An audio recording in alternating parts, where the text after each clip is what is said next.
¿En qué se diferencian las tres primeras vías de San Tomás de Aquino del argumento cosmológico de Kalam?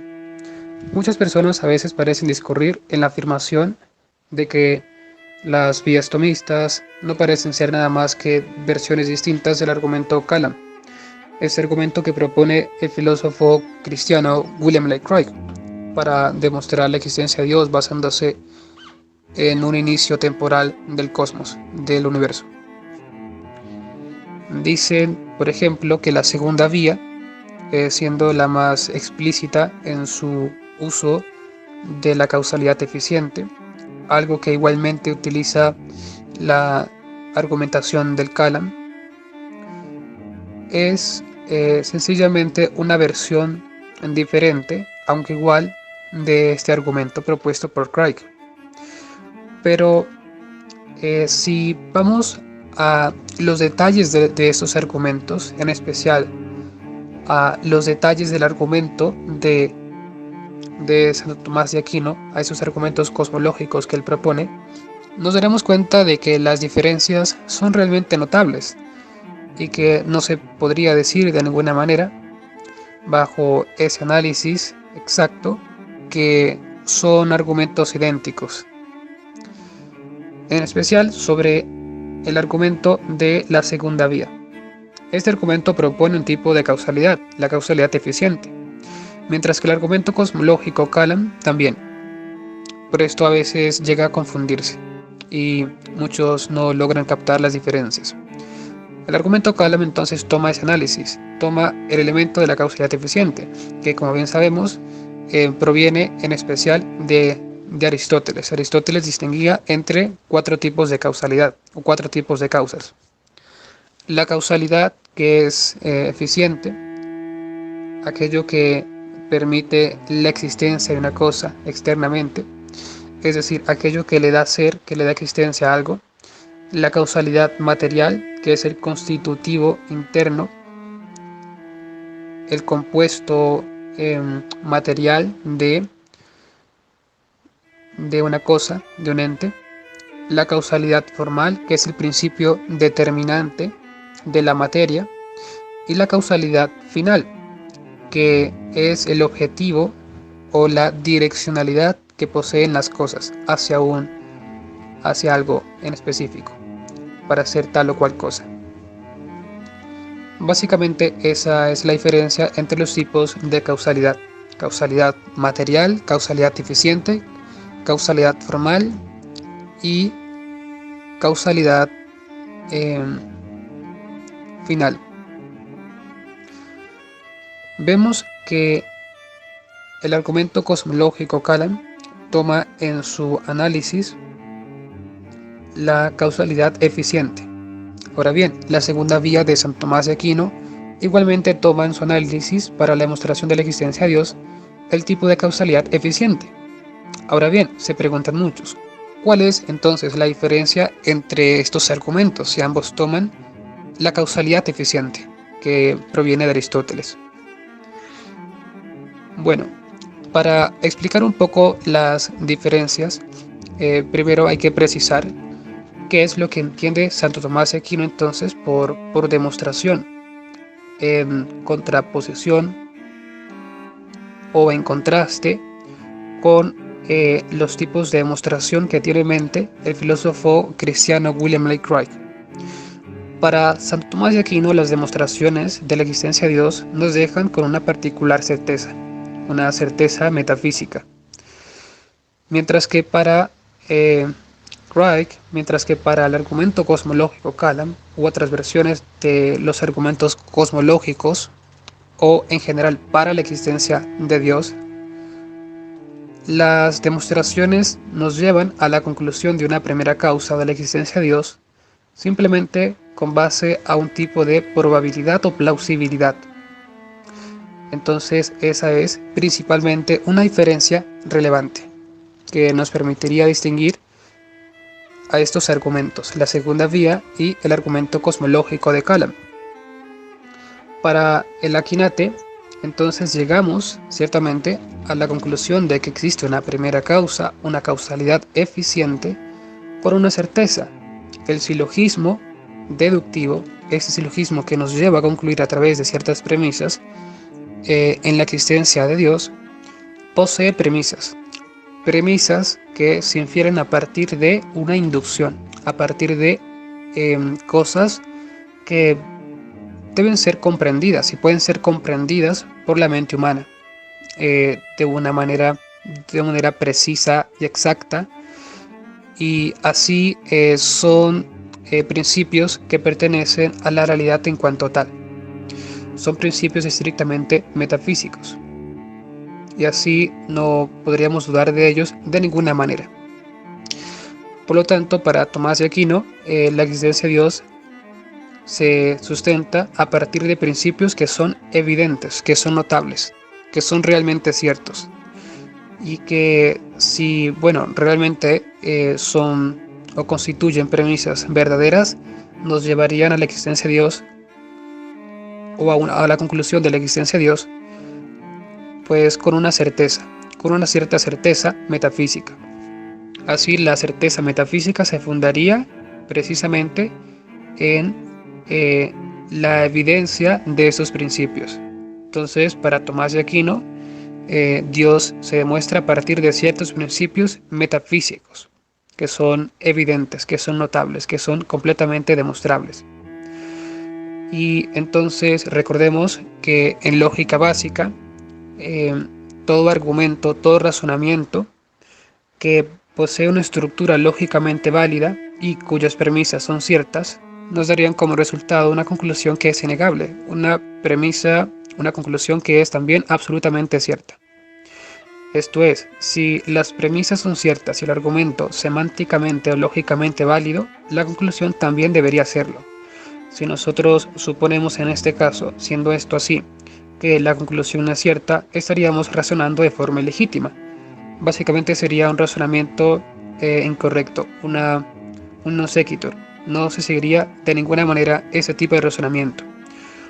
Porque, por el contrario, lo que debería seguirse es que la premisa es tal como lo suponen la conclusión es tal como lo suponen las premisas. Ahora bien, el argumento cosmológico de Kalam se basa en la probabilidad, más exactamente, no se basa en principios estrictamente metafísicos. Aquí, por supuesto, la diferencia entre estos argumentos es básicamente que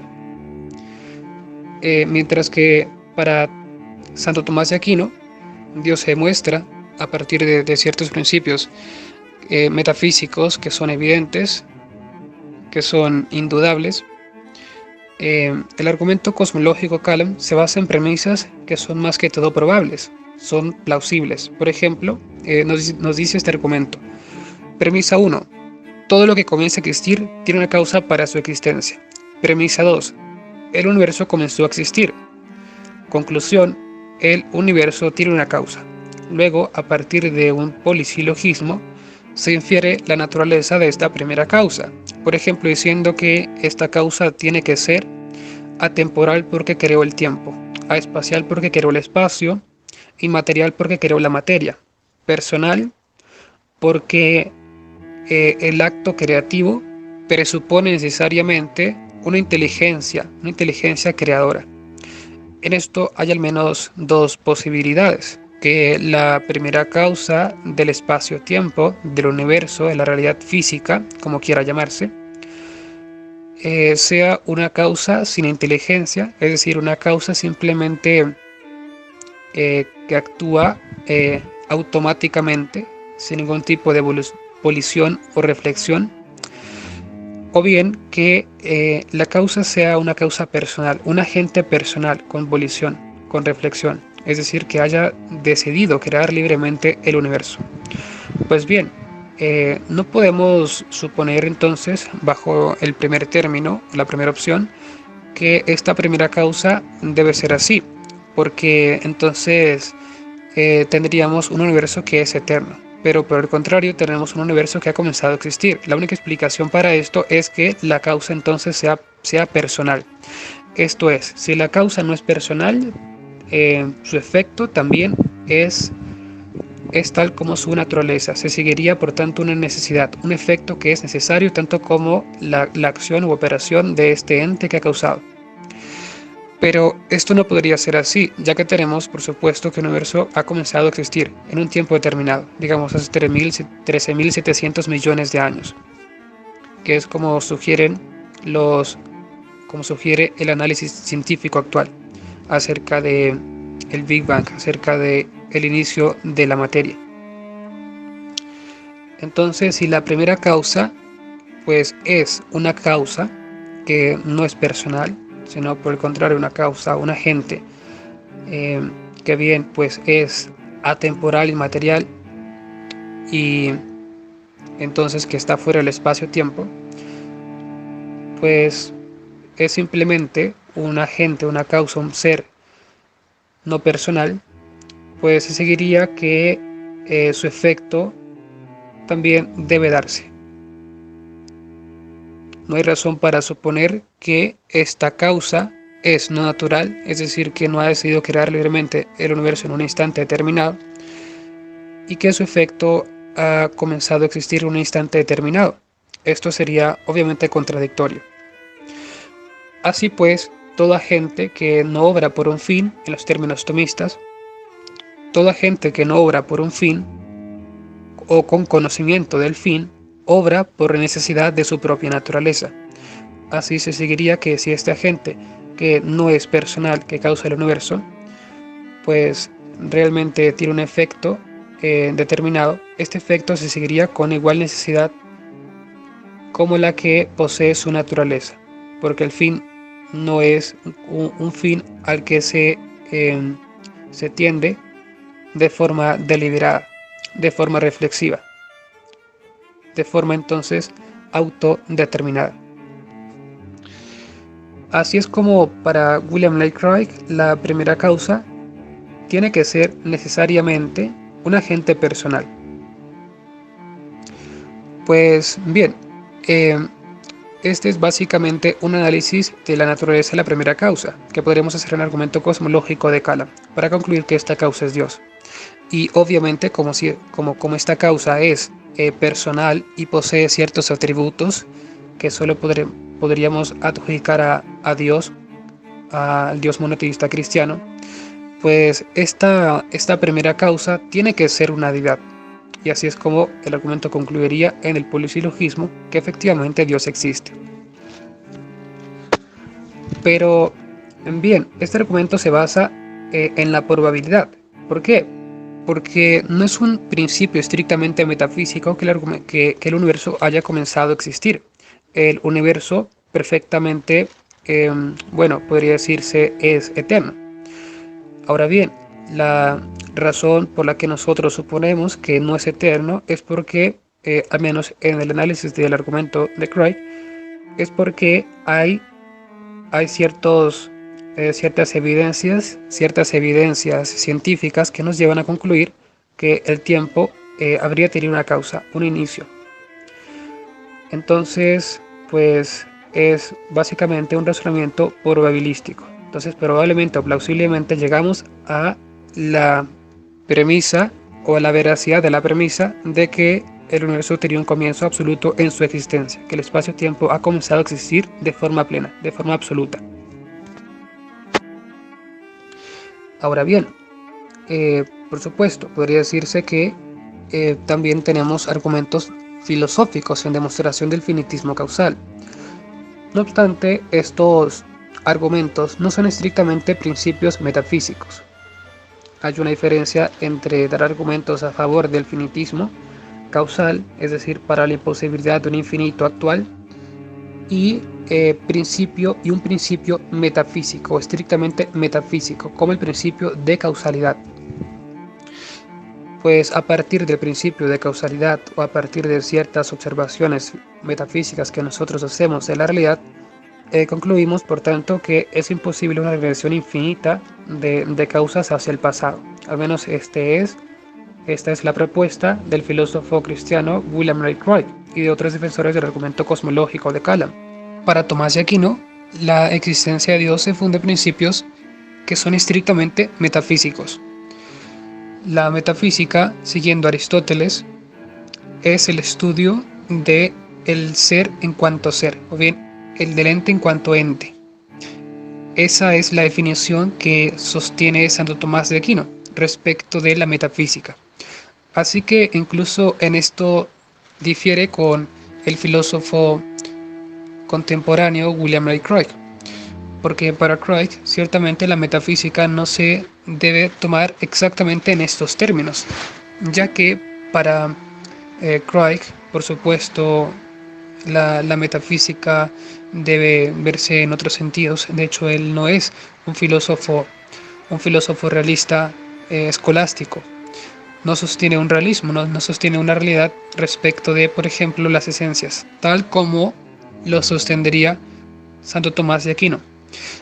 Es decir, diciendo que las cosas, por ejemplo, están compuestas de acto y potencia, de esencia y existencia, de sustancia, accidente, materia, forma.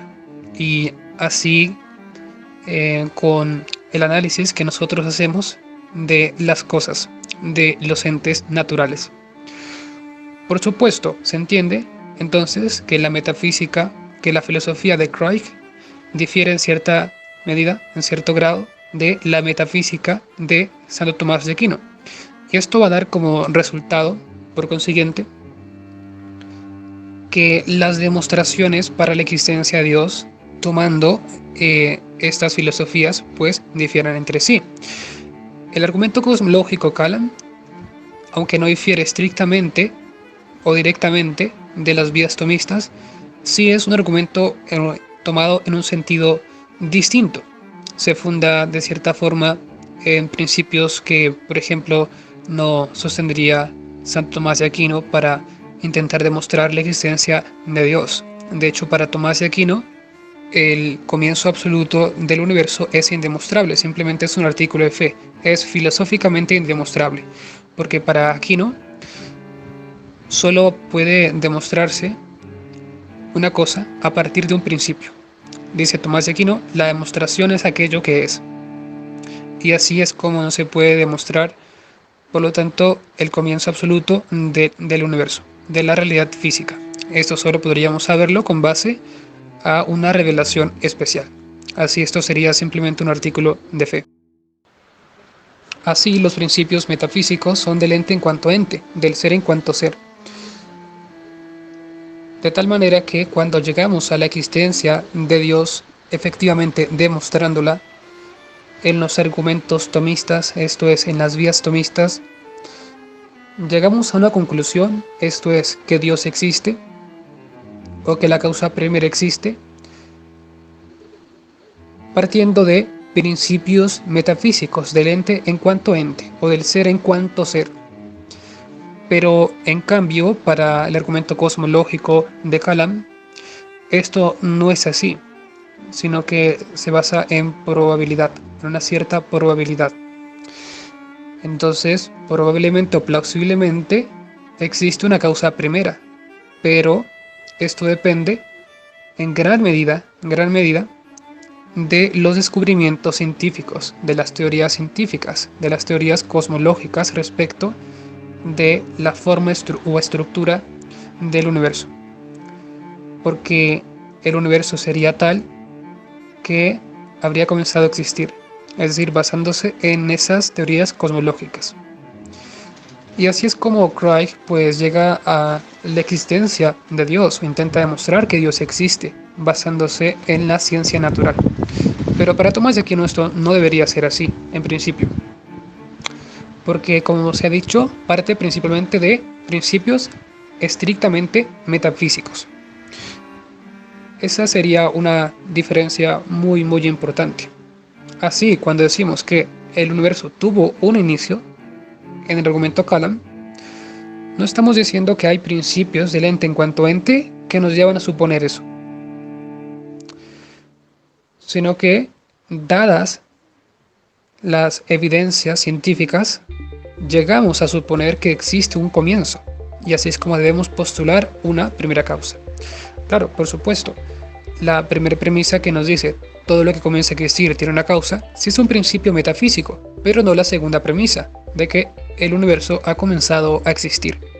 Esto no es algo del ser en cuanto ser o del ente en cuanto ente, sino que, bueno, básicamente es un evento en particular, así que no podría tomarse como un principio estrictamente metafísico. Ahora bien, otro punto importante de diferencia, de distinción entre los argumentos de la segunda vía y la argumentación del Kalam que utiliza Cruyff, es que para la segunda vía de Santo Tomás de Aquino llegamos a la existencia de Dios, como se ha dicho, claro, a partir de ciertos principios metafísicos. Así hay causalidad eficiente, pero el retroceso de causas, por así decirlo, retroceso, no es un tipo de ordenamiento causal de tipo accidental, sino esencial o simultáneo. En cambio, para el argumento cosmológico de Kalam, el ordenamiento causal es accidental, es lineal, en el tiempo, en el pasado. Por esto es que, por supuesto, entendemos que la diferencia entre la segunda vía y el Kalam es muy importante. Ciertamente ambos argumentos difieren en un sentido significativo y no se pueden tomar como si fuesen argumentos idénticos o argumentos similares. Para Tomás de Aquino, por ejemplo, en la segunda vía, llegamos a la existencia de Dios en este tipo de ordenamiento causal, que se entiende como el tipo de causalidad o de serie causal donde los efectos se encuentran subordinados a sus causas. Así que este tipo de causalidad es enteramente metafísica. Mientras que para el argumento cosmológico de Kalam, los efectos, tomando la causalidad accidental, deben estar actuando o existiendo en independencia de sus causas. Por lo tanto, no hay una simultaneidad. En resumen, en síntesis, el tipo de causalidad que es esencial nos dice que los efectos se encuentran subordinados a sus causas, mientras que el tipo de causalidad accidental, que es el tipo de causalidad que utiliza el argumento cosmológico de Kalam, nos dice que los efectos no se encuentran subordinados a sus causas. Para ilustrar un ejemplo acerca de el tipo de ordenamiento causal esencial o simultáneo, Aquino toma el caso de un bastón que es movido por una mano. La mano, por supuesto, mueve simultáneamente el bastón. El movimiento del bastón es tal por el movimiento simultáneo de la mano. Así, si la mano moviéndose actualmente, el bastón no se movería, no podría tener de ninguna manera ese tipo de movimiento que posee. Así, ese movimiento del bastón es transitivo, depende enteramente de la mano para su actualidad, para su existencia. Pero eso es aplicado a las cosas en general. En principio, el aspecto del ser. Decimos que efectivamente hay causalidad, y ese tipo de causalidad es la causalidad que nos interesa, que verdaderamente nos importa para llegar a la existencia de Dios en un tipo de demostración estrictamente rigurosa y metafísica. El tipo de causalidad eficiente. Vemos que las cosas son causadas por otras cosas. Digamos, el perro es engendrado. El ser humano ha sido igual engendrado, ha sido causado por sus progenitores, sus padres. Y esto es aplicable absolutamente a todo. Aplicamos aquí el principio de inducción.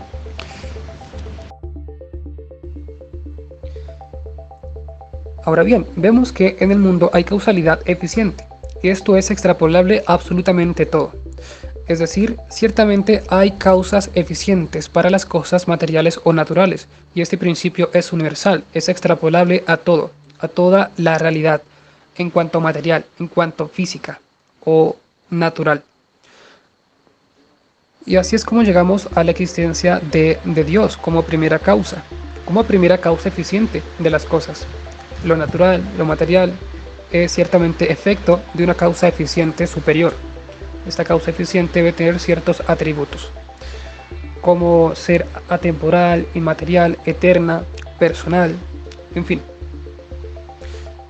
Y todos estos atributos, los explica Santo Tomás de Aquino en la primera parte de la suma teológica, las primeras 20 cuestiones de la primera parte de la suma.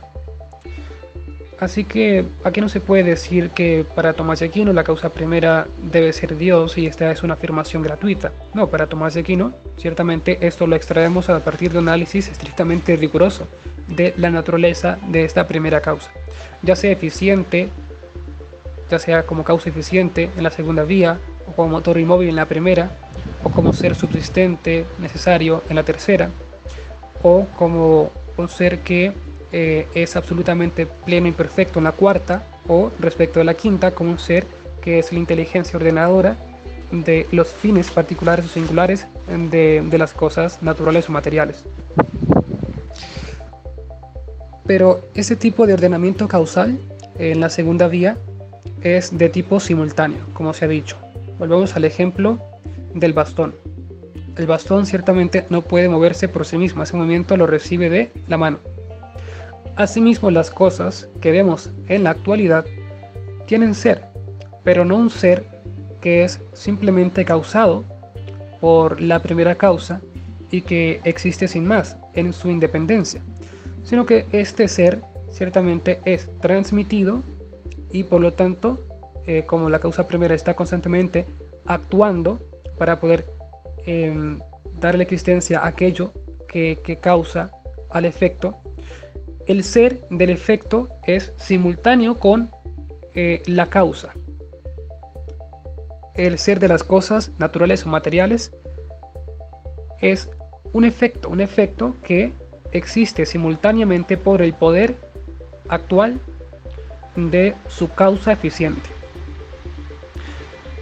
Pero como se ha dicho, entonces aquí no hablamos de un tipo de causalidad accidental.